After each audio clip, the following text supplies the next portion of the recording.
Hey, what's up, guys? How you guys doing, man? It's been all week, so I'm just gonna talk about a few things, some few events as well. So, what I do want to talk about is there's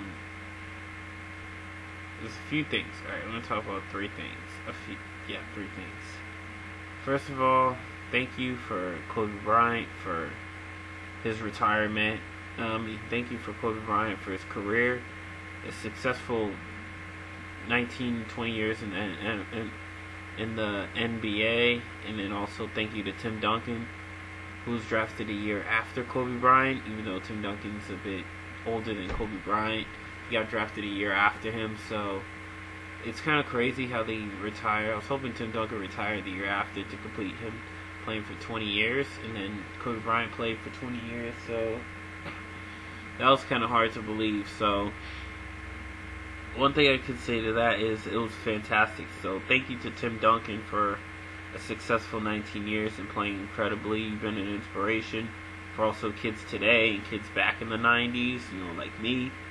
But, I wish I did continue to follow this great player. I know.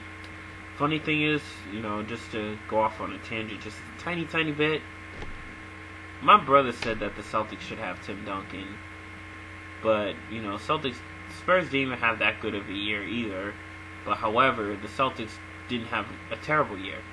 So basically what he should have said is that Tim Duncan should have been on the Spurs, basically. So that's kind of where the cookie crumbled, basically, just to leave it at that. But on the flip side,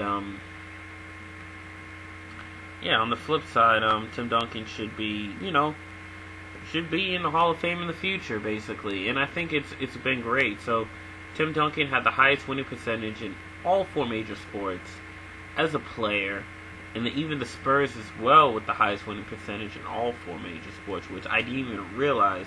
I just know they consecutively won 50 straight wins in over 15, 16 years. That's like the most biggest accomplishment in the NBA. Tim Duncan has been on the playoffs his entire career.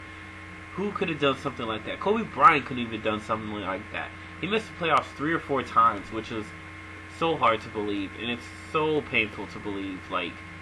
And Kobe Bryant didn't end on a great note, so he needed Derek Fisher, because all his championships was won with Derek Fisher. Honestly, if Derek Fisher came back and got a 6th and final ring, he could have tied with Michael Jordan. That would have been great. So, and that's what I gotta say to that. So the good thing about that is that Kobe Bryant retired with 5 rings. Duncan retired with 5 rings. So all you have to do is, I don't know if Tim Duncan's going to pull a Brett Favre and try to pull a comeback. I don't know. But for the most part, he's retired. And all I got to say is this is a farewell to Tim Duncan and Kobe Bryant. And also a brief farewell to Peyton Manning, who's also retired. Retired with the Super Bowl ring. That's a good way to walk away from football, man. That's great for Peyton Manning. I'm very proud of him as well.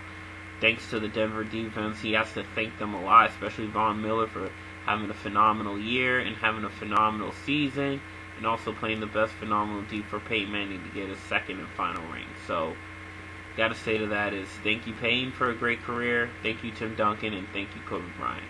So one thing to talk about briefly is the show Royal Pains. I've been watching for the 2nd season, and I'll continue that in a little.